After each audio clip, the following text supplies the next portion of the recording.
Hi guys, Steph here and welcome back to the channel, and today we are doing November's Oracle card reading. So we're diving into the major theme as well as what to let go of and what we can focus on. For the what to let go of and what to focus on, I am going to do a little mini pick a card using the crystals, so stay tuned for that.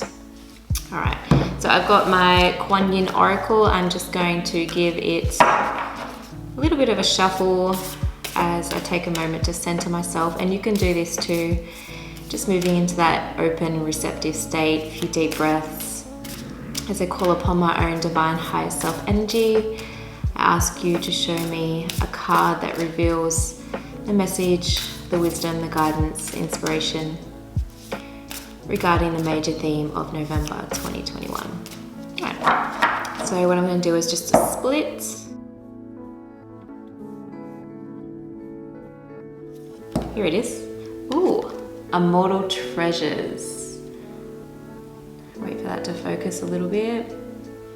There's this beautiful quote that comes through every time I look at this card, and it says, do you have the courage? Do you have the courage to bring forth your gifts? The treasures that are hidden inside of you are hoping that you will say yes. So again, November is a month of insights streaming down from those higher dimensions, coming through with treasures. So really be aware of the ideas, the concepts, the opportunities that come through in the month of November, because there is a hidden treasure, or an immortal treasure rather, somewhere in the month of November. So look out for it, be aware of it, set the intention to receive it. I am working right now on a series of chakra meditations that are just rebalancing and realigning those. The next one that's coming through, which might be up already, is the sacral chakra. And in that, there's some really powerful creative affirmations, which are really powerful to just get you in that mindset and that heart set of creativity. And more important than creativity is your openness and receptivity to those hidden treasures. And then coming back to this major theme is, do you have the courage? Do you have the courage to bring forth these gifts? Now, if you're watching this, there's a high likelihood that you're some sort of healer, and your unique skill sets, the ideas that come through, they are meant to be formed into some sort of healing modality that you offer others. It's asking you not to keep it to yourself, but to bring forth those treasures and to share it with others. I'm going to leave the major theme there, and what I'm going to do now is move on to the mini pick a card version.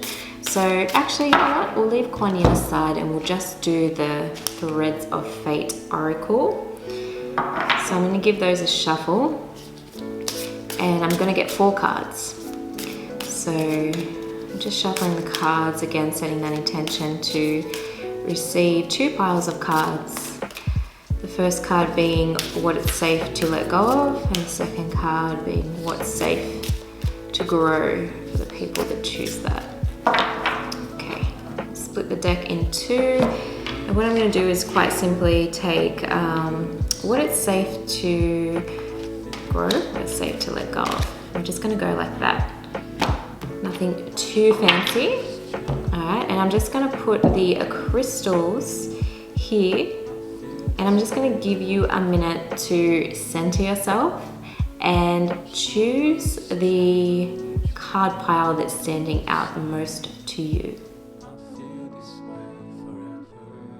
Okay, so I'm going to begin first with the clear quartz. That's really calling my attention. So basically, this is what to let go of if you've picked the clear quartz.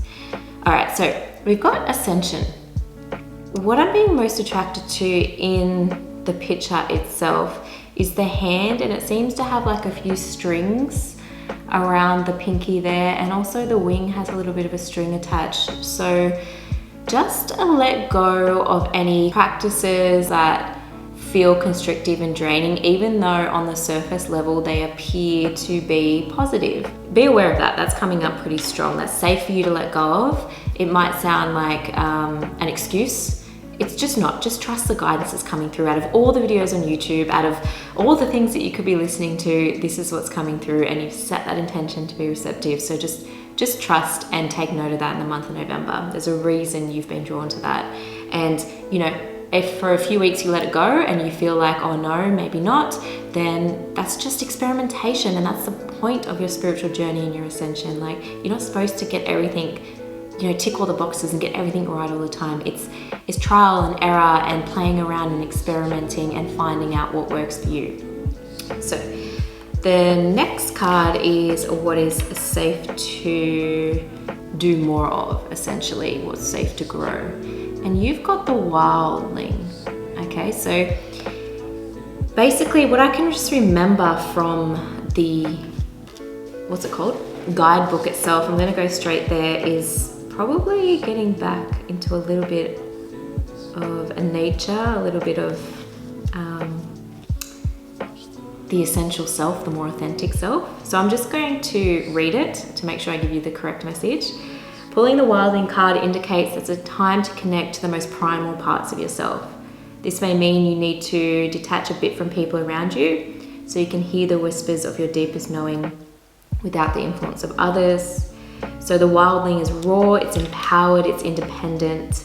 Wildling comes to us as an ally when we need to break free of the systems that limit us. So this is relating back to that ascension card, which was basically breaking free from any restrictive practices. So yeah, it's just reinforcing that it's safe to do that. The wildling remembers a time when we lived with the land, we walked barefoot, when our lives were aligned with the natural world. So you're being called for that remembrance, and it's quite fitting that the card message is what it's safe to grow. So get back to those root systems, get back to nature, and, you know, allow yourself to feel that primal connection again. All right, so the next pile is this beautiful, it's a bit dusty, but beautiful red jasper. And the first card represents what it's safe to let go of, and you have got paradox. So basically, this is a message that it's safe to let go of the idea that you need to either 100% agree on something or 100% disagree on something. Two things can exist in you at the same time. You know, for example, you can not 100% agree with someone else's opinions or the choices that they make for their life, but that doesn't mean that you can't love other aspects of them and appreciate other aspects of them. It's allowing that duality to exist, essentially. And, you know, it's that paradox of the human experience. You know, for example, you can feel grateful for so many aspects of your life, you know, your family, your work, but you can also feel at the same time that you're lacking and that there's more to life. You know, there's this paradox of the human experience.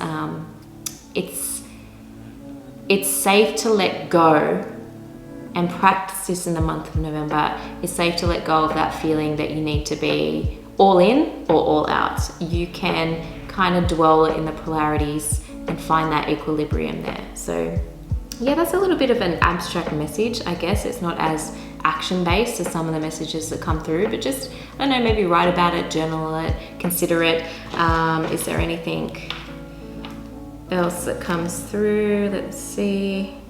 Oh, okay, so there's just some more examples here, like to work more deeply with the paradox that exists within yourself. Just witness it through the day, identify your thoughts, you know, positive or negative, and from there find the extremes. For example, maybe you think, I'm so fucking lazy.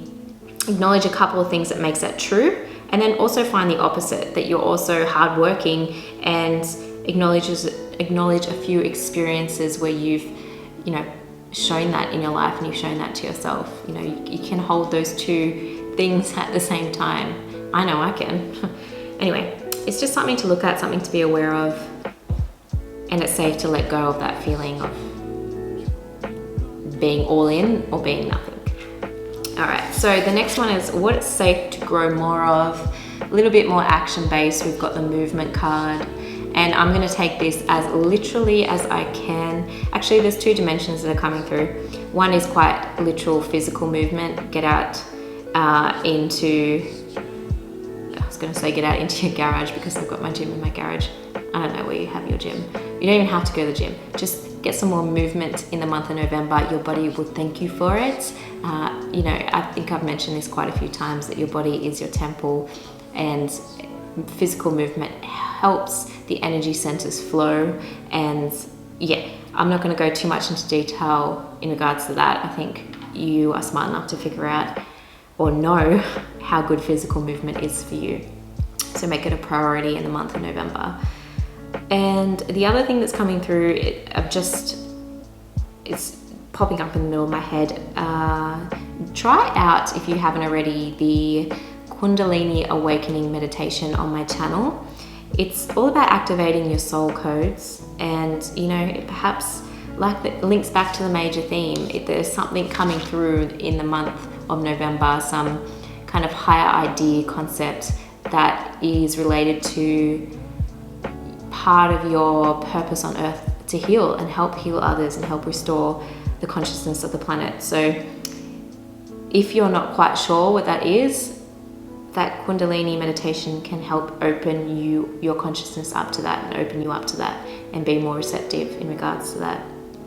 And yeah, that can go for both. If you're watching this and you pick the other pile, that Kundalini meditation is also good in relation to the major theme of November.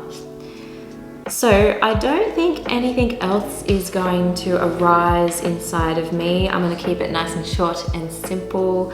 And as always, the power isn't in the cards. The power remains in your willingness to go out and put into practice whatever snippets of information come through, whatever parts you chose to integrate in your life. There's the power, because you get that feedback, which informs new ideas, new beliefs, new ways of being, and then there's the change.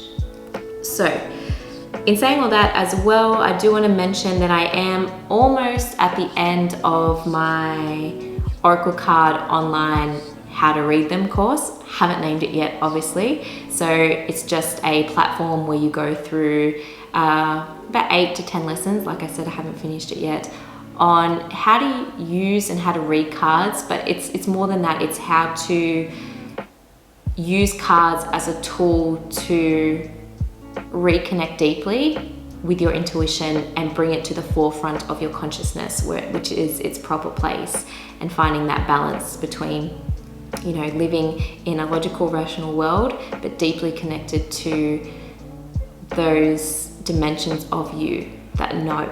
So yeah, using Oracle cards as a tool to do that and how to interpret it in a very real, very practical way. And yeah, I just wanted to mention that. And I also want to mention one-on-one readings are available. Link will be in the description box. Apart from that, have a beautiful, safe, happy, productive November, and I'll see you in the next video, guys. Bye. Hi guys, Steph here, and welcome back to the channel. Is that clicked in? Hi guys, Steph here. Hi guys, Steph here, and welcome back to the channel. Hi guys, Steph here, and welcome back. What's that? Hi guys, Steph here. Hi guys, Steph here, and welcome back to the. Hi guys, Steph here. I don't even know how to say hello. I can't even say hello.